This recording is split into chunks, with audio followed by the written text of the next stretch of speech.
Donc, bac, mathématiques, métropole, jour 2, 2025, exercice 2, partie B, petit 2. Donc, dans cet exercice de géométrie dans l'espace et dans la partie B, on a donc défini un point M qui appartenait au segment CS et on a montré que le point M avait ses coordonnées qui avaient pour expression moins 3 demi de K plus 1 pour l'abscisse, 1 pour l'ordonnée et 3K plus 1 pour la coordonnée selon le troisième axe Z avec K appartenant à l'intervalle 0,1. Donc ça, c'est ce qui a été montré dans la question 1. Quand le point M appartient à ce segment, ses coordonnées peuvent être exprimées de cette manière-là, avec K appartenant à l'intervalle 0,1. De plus, on nous donne depuis le début de cet exercice les coordonnées de A et B qu'on va avoir besoin dans cette question. Et dans le petit 2 de cette partie B, on nous demande s'il existe un point M du segment CS tel que le triangle MAB soit rectangle en M. Donc, on va essayer de répondre à cette question pour voir si ça existe réellement. Et comment va-t-on faire cela? Eh bien, on va en fait, nous allons essayer de voir si on peut trouver les coordonnées de M telles que le triangle MAB soit rectangle en M, c'est-à-dire qu'il y ait un angle droit au niveau du point M dans le triangle MAB, c'est-à-dire qu'en fait que la droite MA et la droite MB seront perpendiculaires et donc que le vecteur MA et le vecteur MB seront orthogonaux. Donc on pourra utiliser pour faire cela certainement le produit scalaire qui doit être nul entre ces deux vecteurs s'ils sont orthogonaux et ça nous permettra certainement de déterminer les coordonnées du point M. Donc la démarche à suivre, c'est de dire si il existe, on va supposer en fait qu'il existe et on va essayer d'en déduire ses coordonnées. Si il existe M appartenant au segment CS tel que MAB, le triangle, soit rectangle en M, alors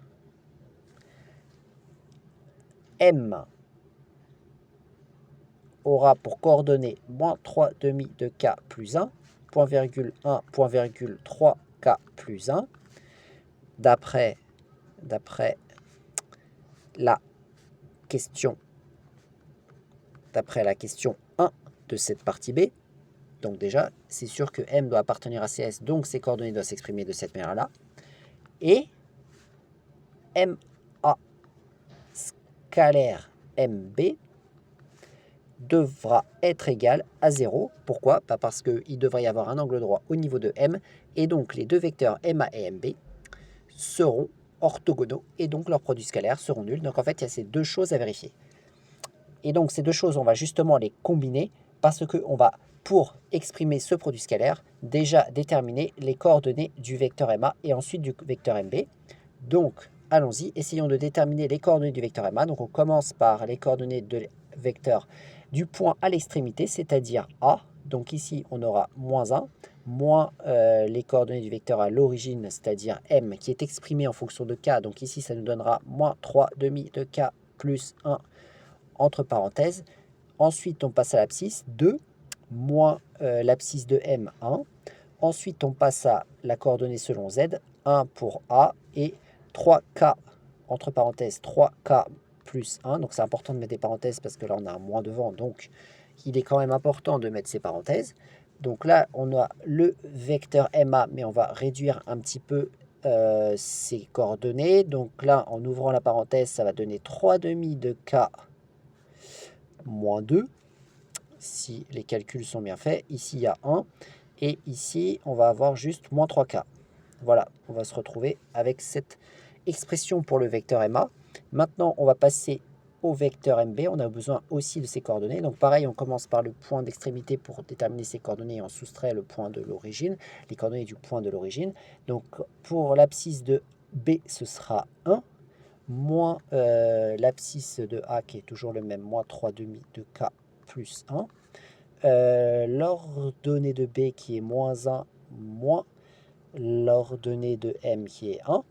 Et ensuite, la coordonnée selon Z de B B qui est 2, moins la coordonnée selon Z de M qui est 3K plus 1 entre parenthèses.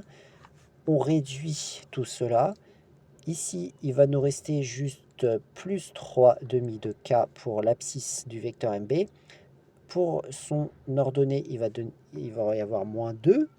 Et ensuite, il va nous rester 1 moins 3K pour la coordonnée selon l'axe Z. Voilà, on a exprimé ces coordonnées, ça va nous permettre d'exprimer le produit scalaire. Parce que, comme nous avons dit, MA scalaire MB égale 0.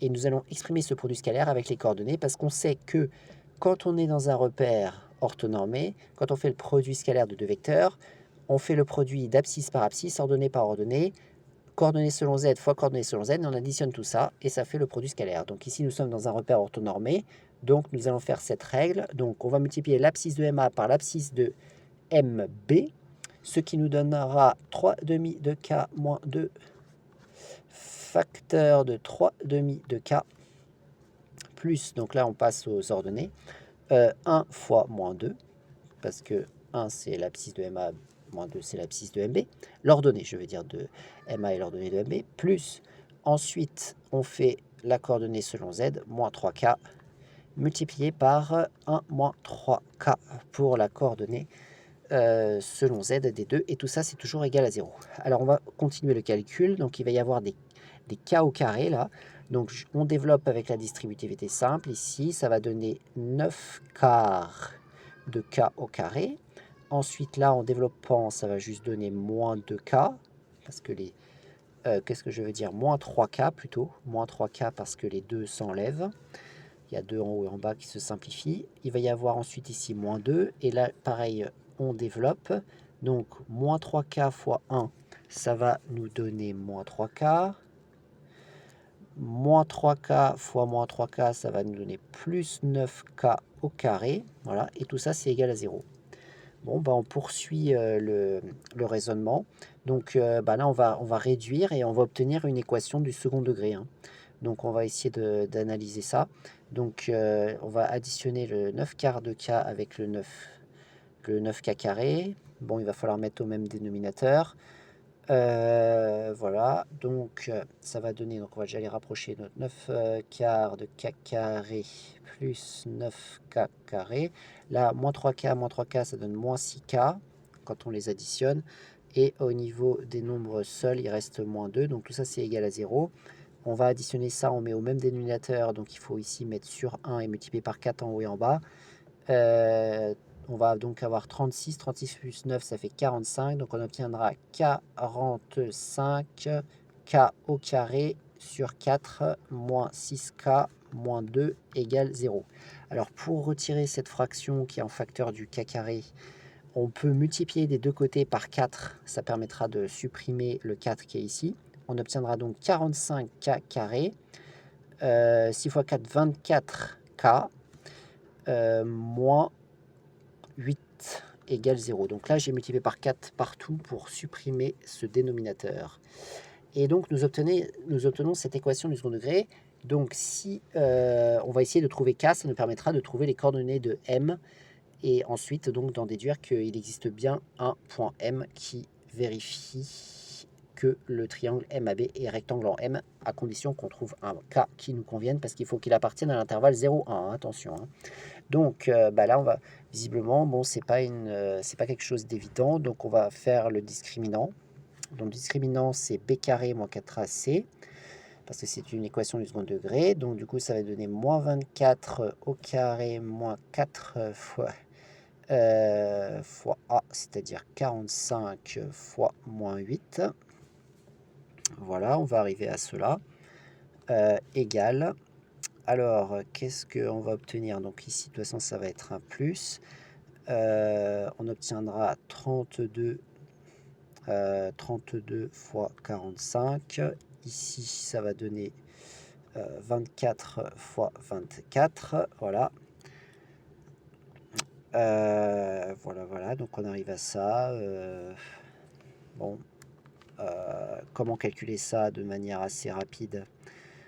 Comment calculer cela de manière assez rapide? Ici, on a 4 fois 8 fois, là, on a 3 fois 15.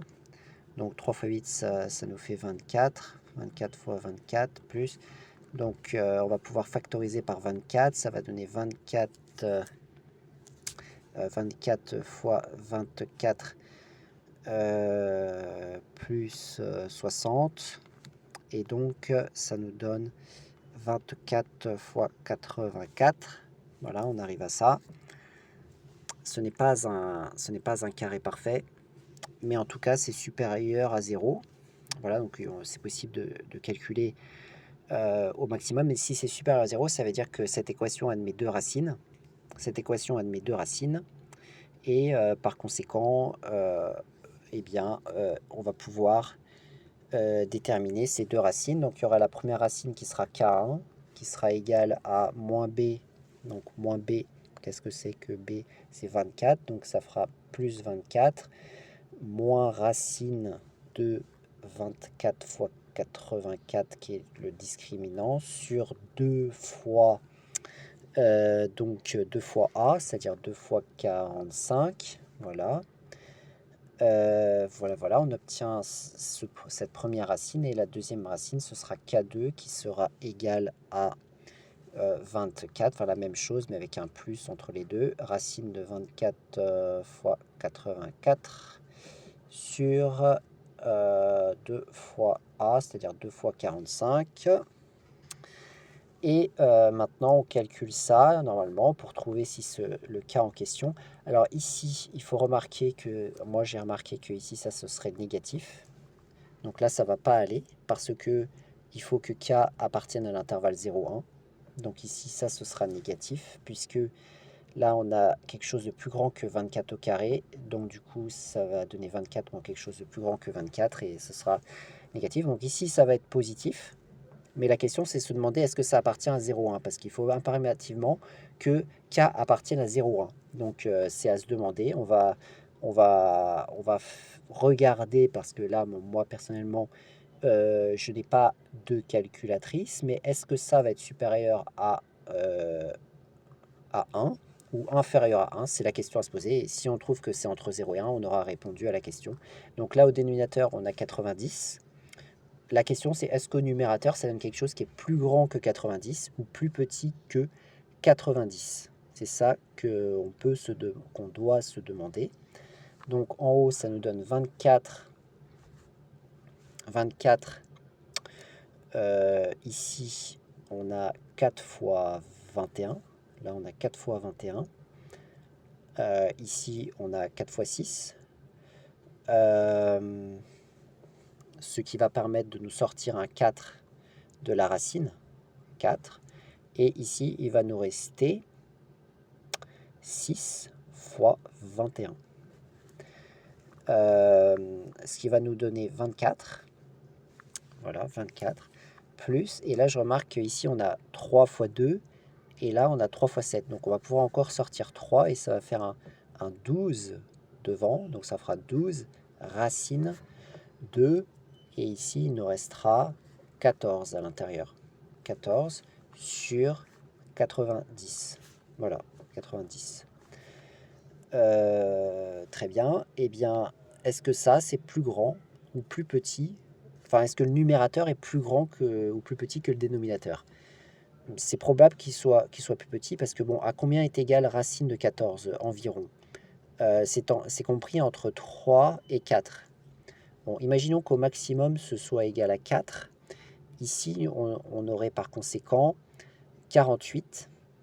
Et 48 plus 24, ce serait de toute manière plus petit que 90. Donc ça, en fait, on a K2 qui est compris entre 1 et 0. Par conséquent, pour K2, qui est égal à 24 plus 12 racine de 14 sur 90, alors, virgule,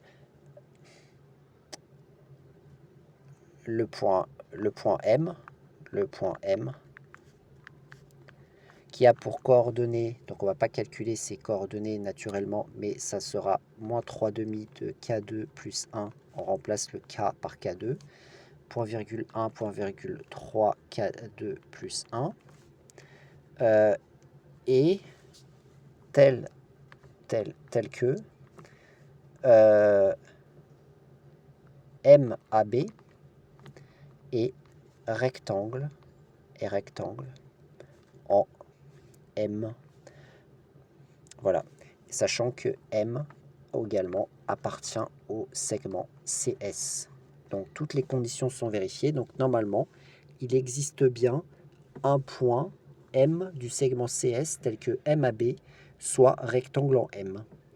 Donc voilà pour le bac mathématiques métropole jour 2 2025, exercice 2, partie B, petit 2.